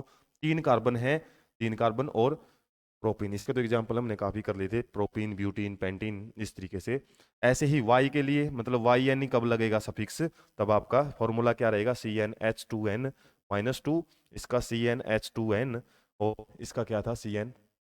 एल्केन के केस में क्या रहेगा, सिंपल, एल्केन के केस में CnH2n+2, एक बारी +2 है, फिर अकेला 2n है, फिर -2 है।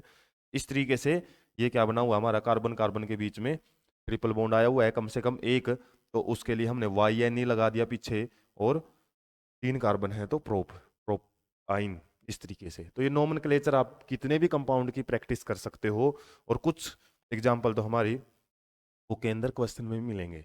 तो इन टेक्स्ट क्वेश्चन देख लेते हैं। इसने पूछा है पेंटेन के बारे में भाई, पेंटेन, और पेंटेन बिल्कुल सिंपल सा है, फर्स्ट वाली टेबल से ही आ जाएगा।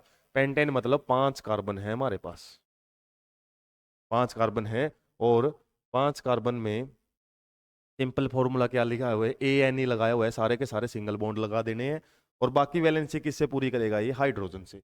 तो आप इनके हाइड्रोजन है वो लगा सकते हो सबके, इस तरीके से। बाकी बची हुई वैलेंसी है हाइड्रोजन से है, वो पूरी कर लेगा। ये कलर वैसे ही इसमें इशू है, इस वजह से कर रहा है, लेकिन वरना ये एक जैसे ही कलर है, ये मानो आप। तो ये हाइड्रोजन हैं, कितने लगे हुए हैं यहाँ पे, यदि हम काउंटिंग करें 1 2 3 4 5 6 7 8 9 10 11 12, तो कार्बन हमारे 5 है और हाइड्रोजन कितने हैं, 12 है। फॉर्मूला क्या लग रहा है हमारा, एल्केन का ही लग रहा है। एल्केन का कौन सा फार्मूला था, CnH2n+2, तो वो फॉर्मूला लग रहा है, तो सिंपल सी बात है एल्केन की बात। अब इसने पूछा है कितने स्ट्रक्चरल आइसोमर बन सकते हैं। आइसोमर क्या होते हैं, इसके बारे में डिटेल तो आप पढ़ोगे 11th में, यहाँ पर तो एक वर्ड ही आया है हालांकि। तो स्ट्रक्चरल आइसोमर का मतलब क्या होता है, फॉर्मूला तो इनका सबका सेम है, जितने भी इसकी स्ट्रक्चर बनेंगे ना, हम अलग अलग ढंग से इसको चेंज कर करके स्ट्रक्चर बना सकते हैं। तो इसमें CnH2n+2, जो हमारा फॉर्मूला क्या बना था, C5H12, इसको बोलते हैं molecular formula, molecular formula. Simply जब हम फॉर्मूले को ऐसे बनाते हैं, और इसको बोलते हैं स्ट्रक्चर। जब हम किसी भी मोलिकुलर फॉर्मूले को, जैसे CA5RH12 है ना, ये तो मोलिकुलर फॉर्मूला है, और जब इसको हम ऐसे फैला के लिख देते हैं, तो ये होती है इसकी स्ट्रक्चर, और या बोल सकते हैं स्ट्रक्चरल फॉर्मूला वो बन चुका है हमारा। और स्ट्रक्चर को जब हम चेंज कर करके अलग अलग बना सकें, अलग कैसे है, जैसे कार्बन है हमारे पास 5 थी, और पांचों को हमने एक सिंगल चेन में बना दिया, तो ये हमारी क्या है, एक सिंपल चेन स्ट्रक्चर है।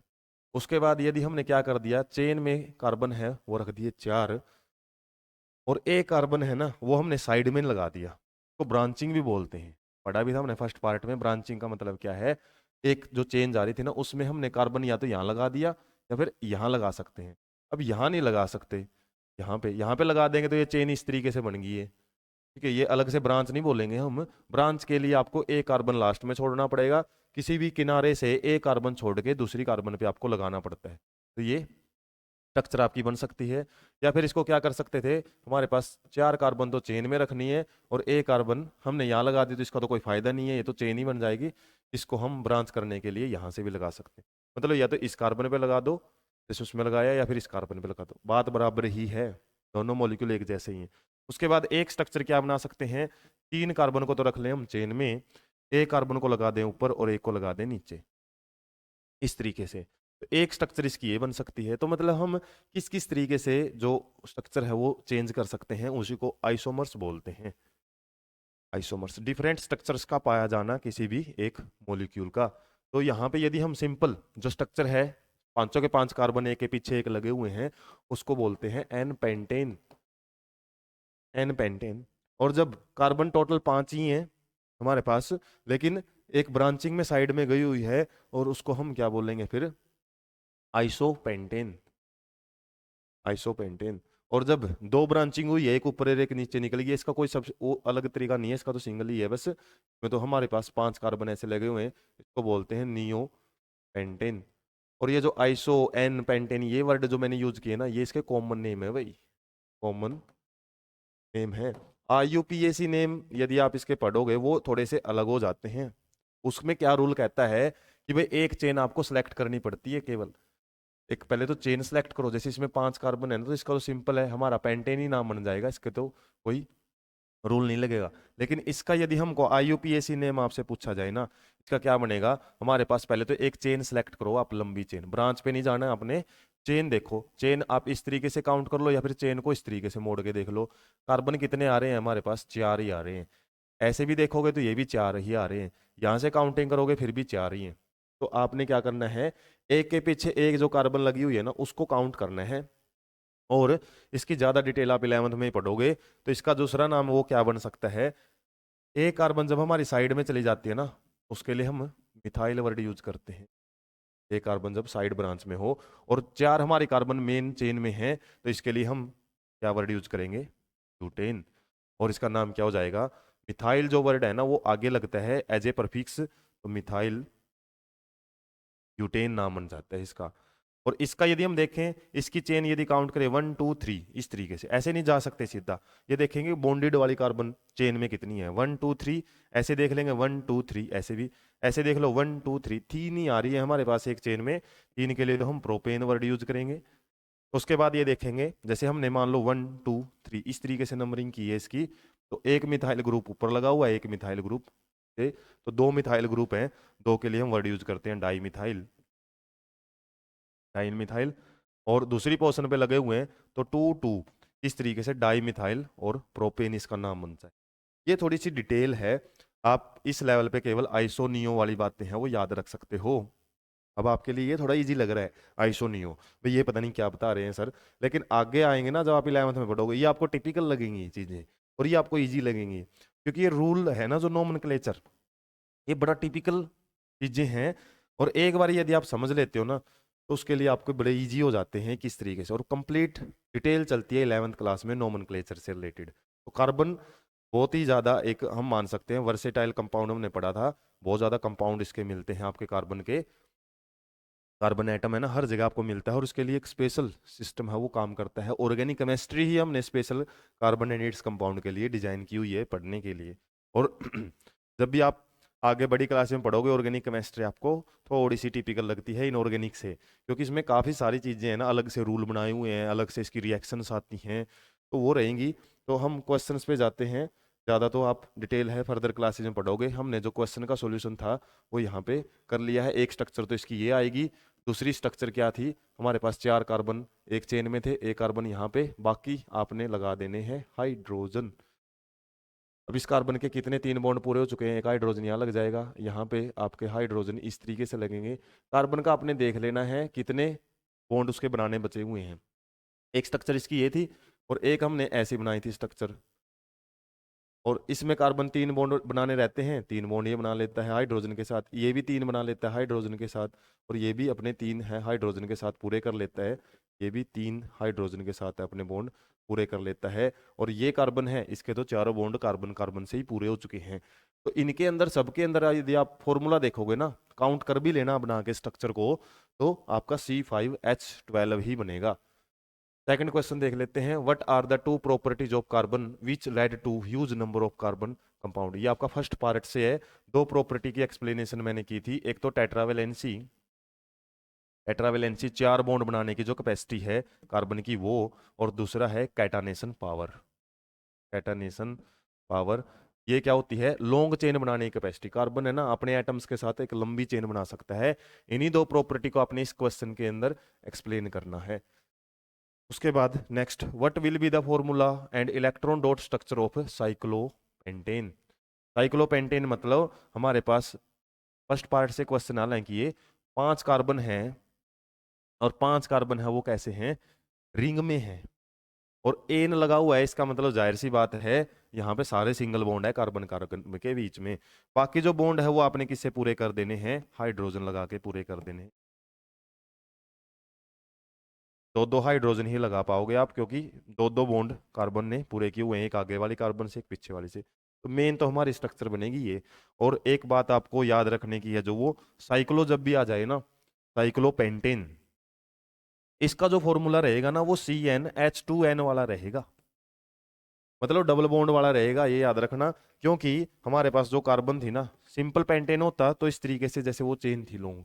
अब क्या किया हमने, इस लास्ट वाली कार्बन को इस फर्स्ट वाली कार्बन के साथ जोड़ दिया, तो एक हाइड्रोजन जो एक्स्ट्रा था वो यहाँ से गायब हो गया, क्योंकि इसने एक बॉन्ड कार्बन के साथ बना लिया, और इसका जो एक एक्स्ट्रा हाइड्रोजन था ना वो भी यहाँ से गायब हो गया। क्या बताने की कोशिश कर रहा हूँ मैं आपको, जो ये हाइड्रोजन है और ये हाइड्रोजन है ना, ये गायब हो चुके हैं यहाँ से, क्योंकि फर्स्ट वाली कार्बन ने सेकंड वाली कार्बन के, लास्ट वाली कार्बन के साथ डायरेक्ट बॉन्ड बना लिया, और इस स्ट्रक्चर को हमने इस तरीके से रिंग में दिखा दिया।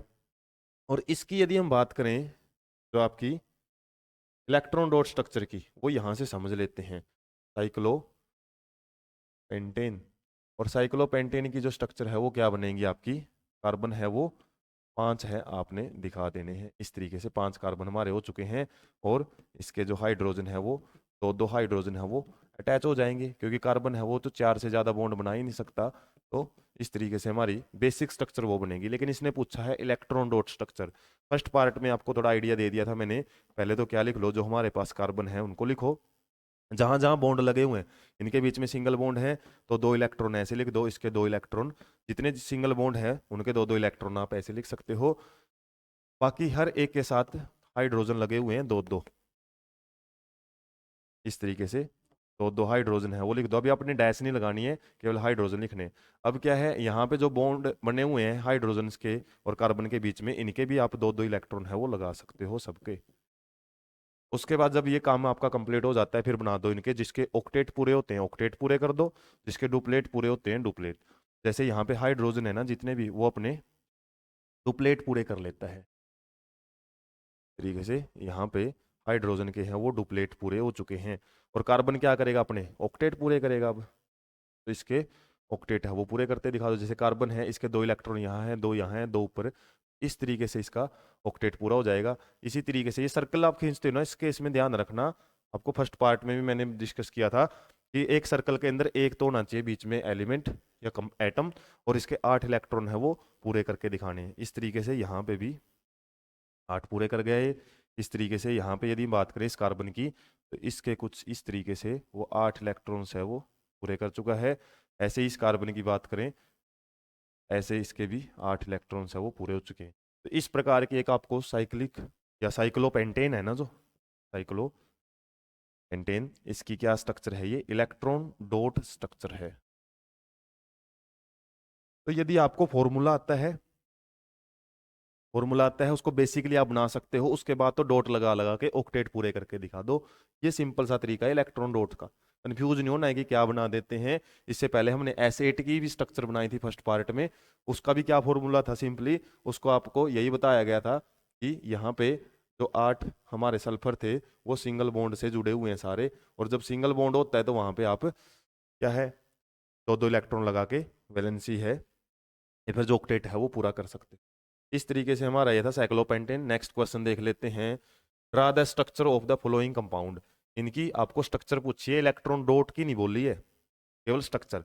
जैसे इथेनोइक एसिड है, इथेनोइक में 2 कार्बन होने चाहिए, और एक कार्बन तो किसका पास है, इसका यदि बात करें मैं इसका, यहाँ पे आपको थोड़े से क्वेश्चंस हैं, हो सकता है अलग अलग जगह भी मिल जाएं। तो इसकी स्ट्रक्चर क्या बनेगी, हालांकि इसके जो नोट्स है ना आपको PDF फॉर्मेट में वो वीडियो के डिस्क्रिप्शन बॉक्स में भी प्रोवाइड कर दिए जाएंगे, जो मैं नोट कर रहा हूँ। कभी आप सोचो नोट कहाँ कहाँ से करना है, आपको पहले समझना है, फोकस करना है। तो इथेनोइक एसिड है जो, इसकी स्ट्रक्चर कैसे बनेगी, जैसे बताया था ओइक एसिड के लिए COOH तो इसके पास है ही है, और इथेन मतलब टोटल कार्बन हमारे पास 2 होनी चाहिए, तो यहाँ पे आपका CH3 आएगा। ये क्वेश्चन जानबूझ के दे रखा है कि इथ वर्ड देखते ही आप 2 कार्बन लगाओगे, मतलब C2H5 तो जरूर लगाओगे। अब C2H5 यहीं लगा दिया तो ये कार्बन तो यहाँ पे भी है ना, तो आपने तो प्रोपेनोइक एसिड बना दिया, तो यहाँ पे जो स्ट्रक्चर बनेगी CH3COH बनेगी। ब्रोमोपेंटेन में वही बात है, पेंटेन की स्ट्रक्चर हमने पढ़ी थी, एक हाइड्रोजन को हटा के ब्रोमीन लगा देंगे तो फॉर्मूला या फिर स्ट्रक्चर क्या बनेगी इसकी, इस तरीके की स्ट्रक्चर है वो बन जाती है ब्रोमोपेंटेन की। हेक्जेनल और ब्यूटेनोन, इनकी स्ट्रक्चर है वो अलग से बता देता हूं मैं आपको।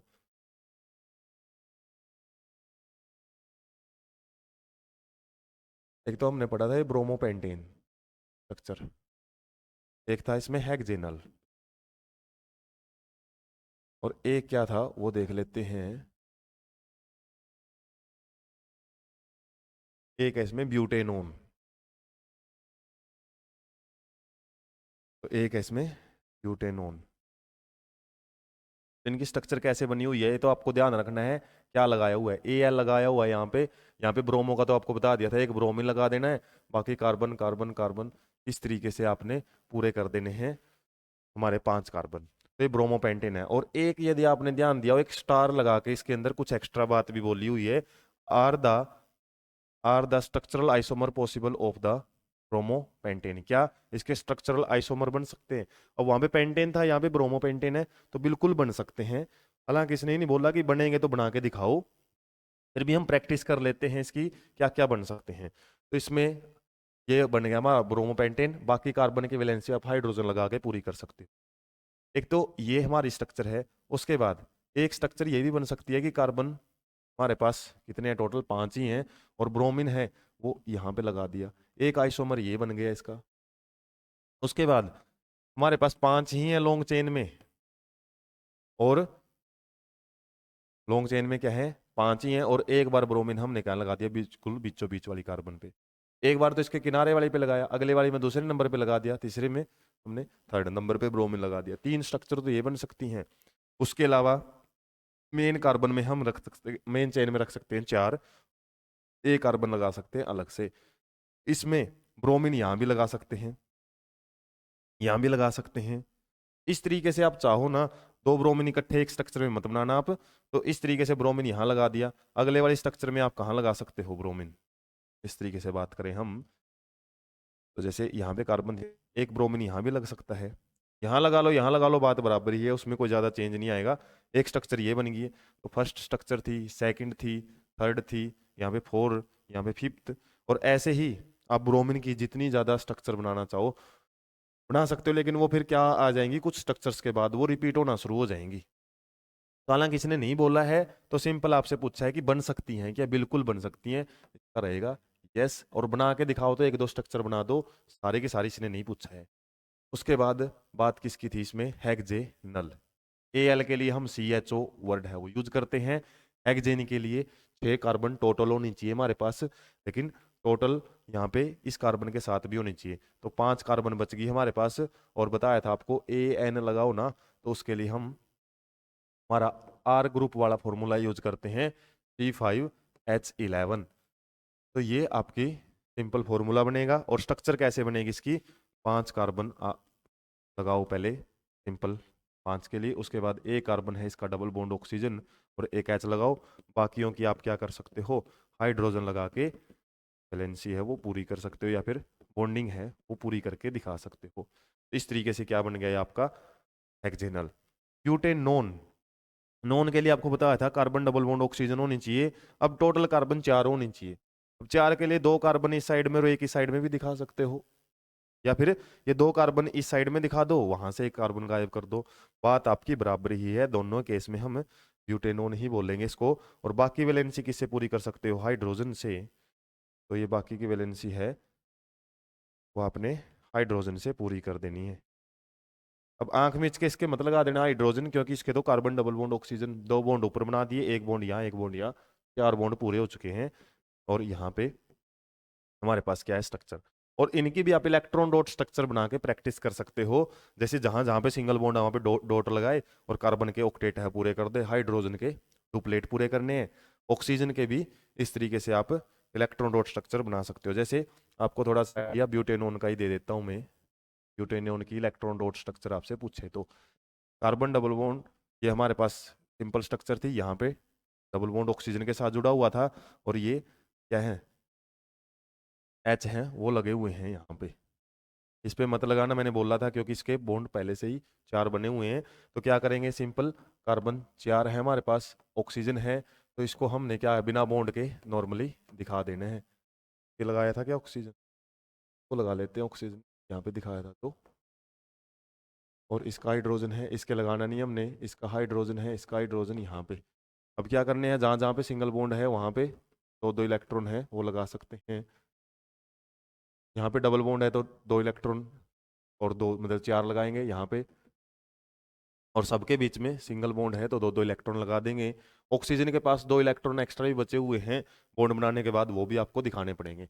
अब क्या करना है, जिसके ऑक्टेट पूरे होते हैं ऑक्टेट पूरे कर दो, जिसके डुप्लेट, अब डुप्लेट वालों को पूरा कर रहा हूँ मैं। जैसे हाइड्रोजन के जो डुप्लेट हैं वो इस तरीके से पूरे हो चुके हैं ऐसे। और कार्बन के हमने क्या करने हैं, ऑक्टेट पूरे करने हैं। ऑक्टेट, ये कार्बन का ऑक्टेट पूरा है, इस कार्बन का यहाँ से ऑक्टेट, इस कार्बन का इस तरीके से, और ये कार्बन है हमारा कैसे ऑक्टेट है वो पूरा किए हुए। अब ऑक्सीजन का बच गया तो ऑक्सीजन को हम इस तरीके से ऑक्टेट है वो पूरा करता हुआ दिखा दें। ऐसे आप किसी की भी इलेक्ट्रॉन डॉट स्ट्रक्चर, ये चैप्टर है ना आपका प्रैक्टिस करने का ज़्यादा है, कोई भी स्ट्रक्चर लिखो प्रैक्टिस करके देखो, और जितनी ज़्यादा प्रैक्टिस करोगे उतने ज़्यादा आप फॉर्मूले है वो समझ सकते हो। और जरूरी नहीं कि सबकी ही प्रैक्टिस करनी है, आपने 10 से फॉर्मूले की भी अच्छे से प्रैक्टिस कर ली ना, फिर आपके चाहे प्रैक्टिस से बाहर का भी कोई फॉर्मूला आ जाए ना, आप उसको इजीली सॉल्व कर सकते हो। ये मैथमेटिकल या फिर डेरिवेटिव पोर्शन होता है ना जैसे फिजिक्स में, उस टाइप का कुछ आपका जो क्वेश्चन है वो बन सकता है यहाँ से। तो इसमें बचा हुआ क्वेश्चन है वो देख लेते हैं हम, वीडियो सेशन लेंथी चले जाते हैं क्योंकि चैप्टर ही आपका ऐसा है। How would you name the following compound, इसमें आपसे कुछ कंपाउंड के नाम पूछे हुए हैं, जैसे इसका नाम क्या रहेगा। अब इसका नाम क्या है ये आपसे पूछा जाए, मैं यहीं पे लिख देता हूँ। कार्बन हमारे पास 2 हैं, सबके बीच में सिंगल बॉन्ड बने हुए हैं, तो इथ, और ब्रोमीन लगा हुआ है, ब्रोमीन के लिए ब्रोमो हम आगे लिखते हैं, सारे सिंगल बॉन्ड है तो एन लगा देते हैं, तो नाम बन जाता है इसका ब्रोमो इथेन। इसका नाम क्या था, प्रैक्टिस भी की थी इस फॉर्मूले की, तो हमने कार्बन 1 है, CHO ग्रुप लगा हुआ है, CHO के लिए तो Al हम यूज करते हैं, और कार्बन इसके अंदर 1 है तो A के लिए हम मिथ वर्ड यूज करते हैं। सिंगल बॉन्ड है, कार्बन दूसरा कोई है ही नहीं है, तो होता तो फिर हम देखते। अब डबल बॉन्ड तो ऑक्सीजन के बीच में है तो AN भी लगाना पड़ेगा इसमें, मिथ का तो हमने फॉर्मूला प्रैक्टिस भी किया था। इसका देख लेते हैं, ट्रिपल बॉन्ड आया हुआ है तो YN तो लगेगा, ये तो फिक्स है। कार्बन कितने हैं, 1 2 3 4 5 6, 6 हैं तो हेक्स, और सारे मतलब क्या थे हमारे। अब यहाँ पे वो डबल, हमने ट्रिपल बॉन्ड के लिए वर्ड यूज ही कर लिया यहाँ पे, तो क्या बन जाता है इसका नाम, हेक्साइन, हेक्साइन बल्कि हेक्साइन कुछ इस तरीके से नाम है वो बनेगा,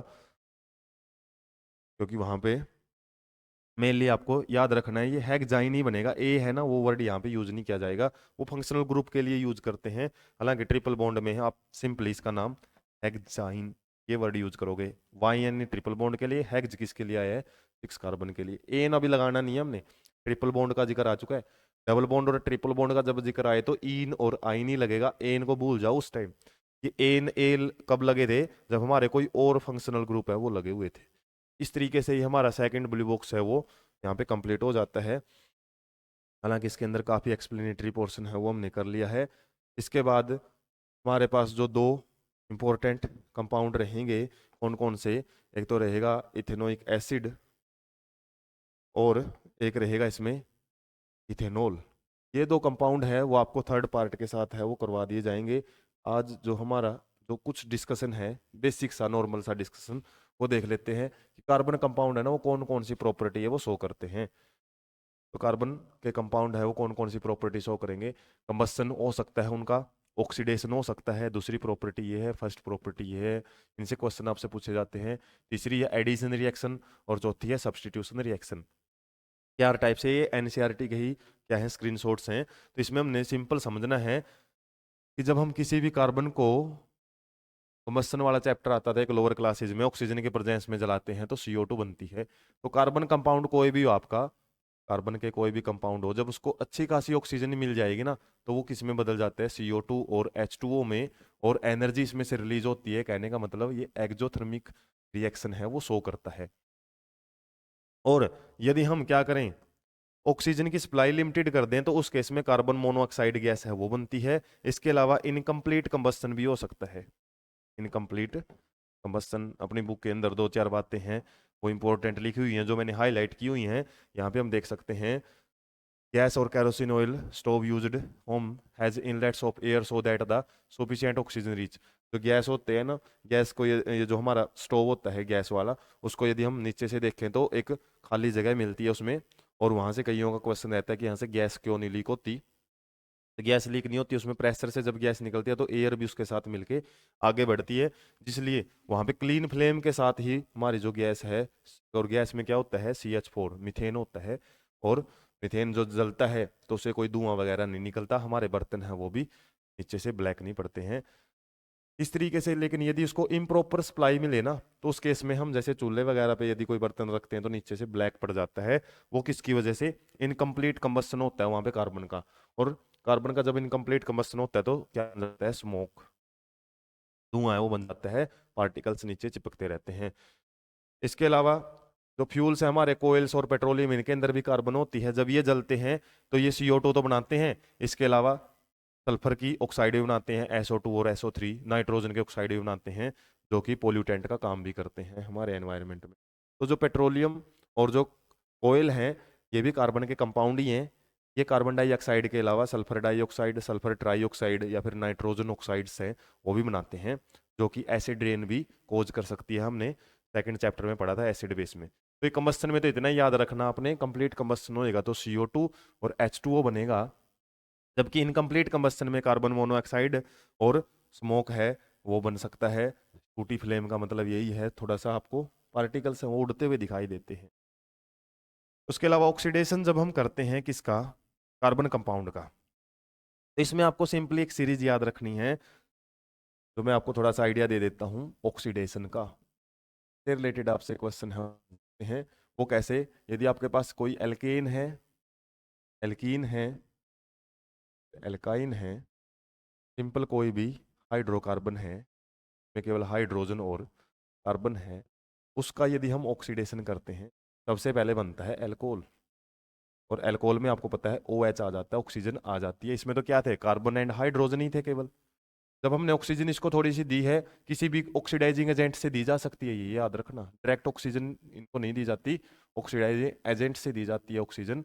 और उसको भी हम किससे रिप्रेजेंट करते हैं, ऐसे रिप्रेजेंट करते हैं।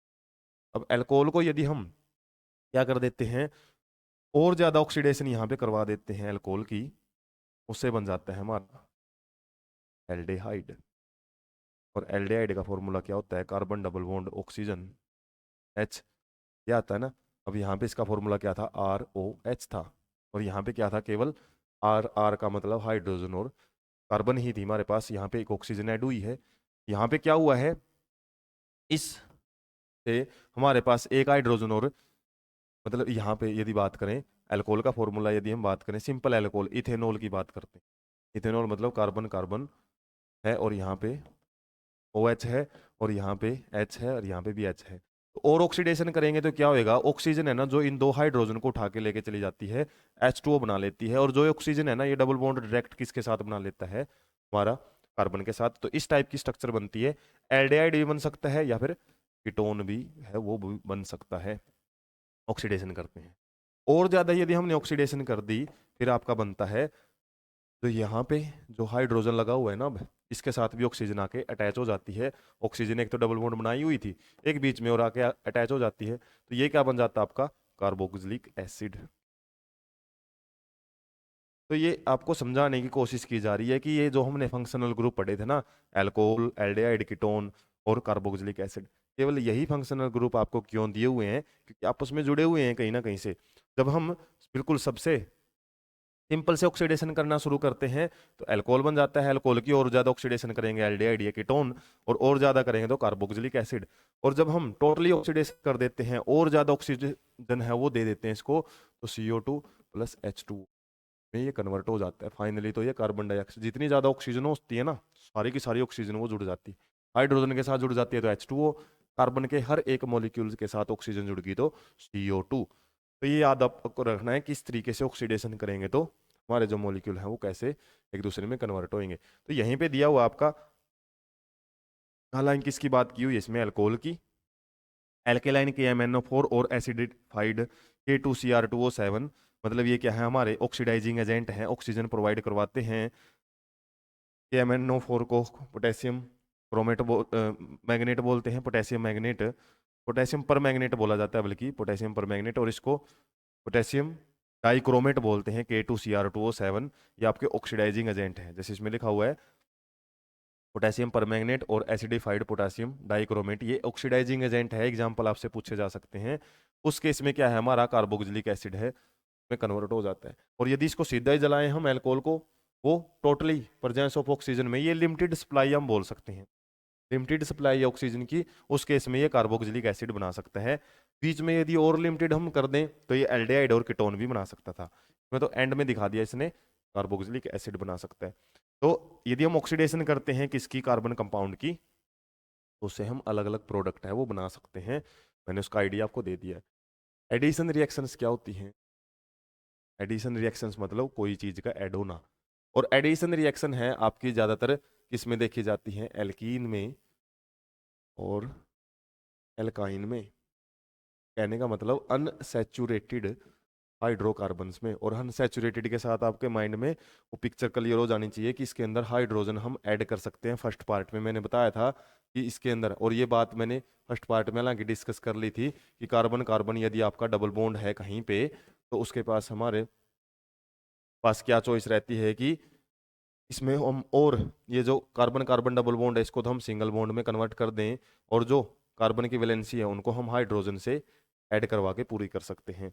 तो जो एल्कीन है और जो एल्काइन है, इनको हम हाइड्रोजन देके क्या कर सकते हैं, किसी कैटलिस्ट की प्रेजेंस में, कैटलिस्ट मतलब इस रिएक्शन को थोड़ा फास्ट कर देता है, और हाइड्रोजन यदि हम ऐड करते हैं तो हमारे जो डबल बॉन्ड है वो सिंगल बॉन्ड में कन्वर्ट हो जाते हैं।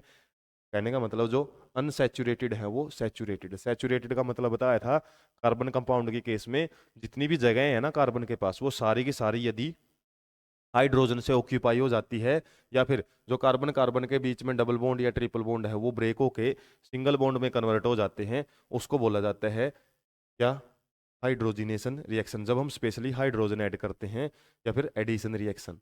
तो एडिशन का मतलब यही है कि ज़्यादातर केसेज में हम हाइड्रोजन को ऐड करते हैं, और इसलिए इस प्रोसेस को हाइड्रोजिनेशन भी बोला जाता है, हाइड्रोजिनेशन।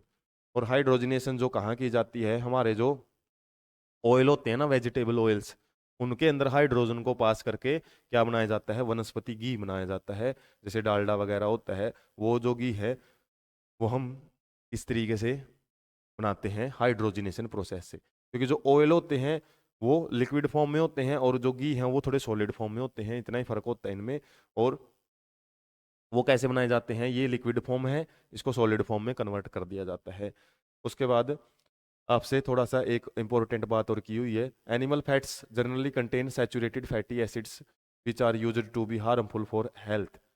तो जो हम एनिमल फैट यूज करते हैं ज़्यादातर, उसमें क्या मिलते हैं, सैचुरेटेड फैटी एसिड होते हैं। सैचुरेटेड का मतलब बहुत ज़्यादा हाइड्रोजन है वो अटैच हुए मिलते हैं, इसलिए ज़्यादातर जो ऑयल्स वगैरह है ना लिक्विड फॉर्म में, वो हम ज़्यादातर यूज करते हैं, वो क्या है, कुकिंग के लिए यूज किए जाते हैं।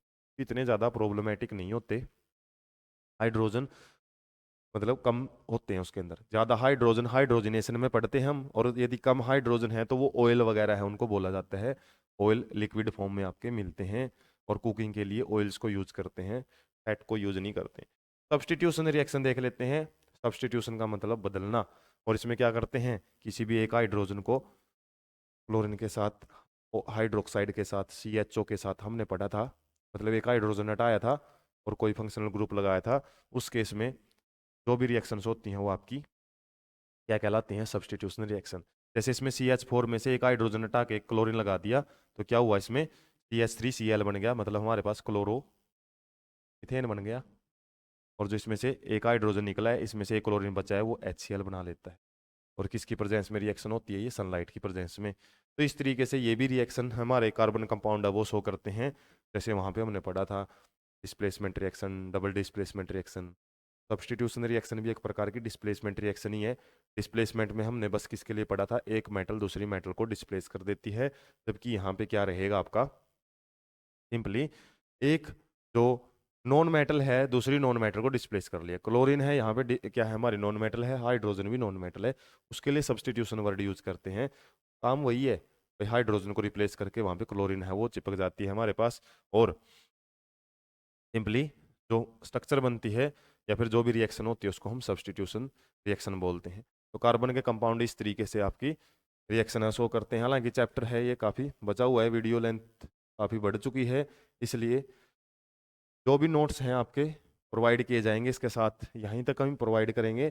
उसके बाद का जो चैप्टर बचा हुआ है ना, इसको हम थर्ड पार्ट में ही कंप्लीट करेंगे। तो तब तक आप चैनल के साथ कंटिन्यू रहें, और चैनल पे ऐसे ही इंटरेस्टिंग सेशंस के लिए, ये चैप्टर थोड़ा सा लेंथी जरूर रहा है, इसके बाद बायोलॉजी के चैप्टर्स हैं वो भी हमने करने हैं। तो कंप्लीट सिलेबस तो आपको जरूर करवाया जाएगा, और चैनल के साथ आप अच्छे से जुड़े रहें और चैनल को सब्सक्राइब रखें।